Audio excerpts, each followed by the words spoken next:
நாம் தமிழர் கட்சி இந்த ஜாதிவாரி கணக்கெடுப்பு நடத்தணும் அப்படின்னு சொல்லி ஒரு கூட்டம் போட்டிருக்காங்க. அதிலே பஞ்சமி நிலத்தை வந்து மீட்டெடுக்கணும் அப்படின்ற விஷயத்தையும் பற்றி பேசி ஒரு பேரணியாக போய் ஒரு கூட்டம் போட்டிருக்காங்க.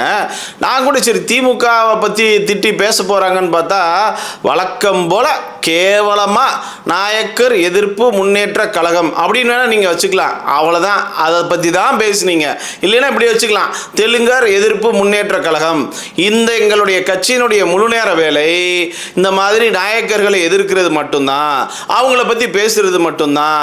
ஏங்க இதை தவிர்த்து வேற வேலையே கிடையாதா? உனக்கு வேற வேலை இல்லைன்னா எனக்கு எது வேலை இருக்கு? இதை பதில் சொல்றதா என்னோட வேலையும். ஃபர்ஸ்ட் தைரியமா, ஃபர்ஸ்ட் போல்டா போய் முதல்ல யார் இதுக்கு காரணம், பஞ்சமி நிலத்தை யார் வச்சிருக்கா? இப்போ கேட்டா கமெண்ட் பாக்ஸ் வந்து நாயக்கர்கள் நீங்க தான் வச்சிருக்கீங்க. 99% இடத்தை யார் வச்சிருக்கான்னு பேச தைரியம் இருக்கா? துப்பு இருக்கா? தற்குறிகளா? முதல்ல அதை பேசுங்கயா. யார்கிட்ட இருக்கு அந்த இடத்த எப்படி மீட்டெடுப்பேன்னு சொல்லியா? கச்சத்தீவை மீட்டெடுப்பேன்னு சொன்ன கதை தானே இதுவும். தைரியமா பேசுங்க. ஏன் பயப்படுறீங்க?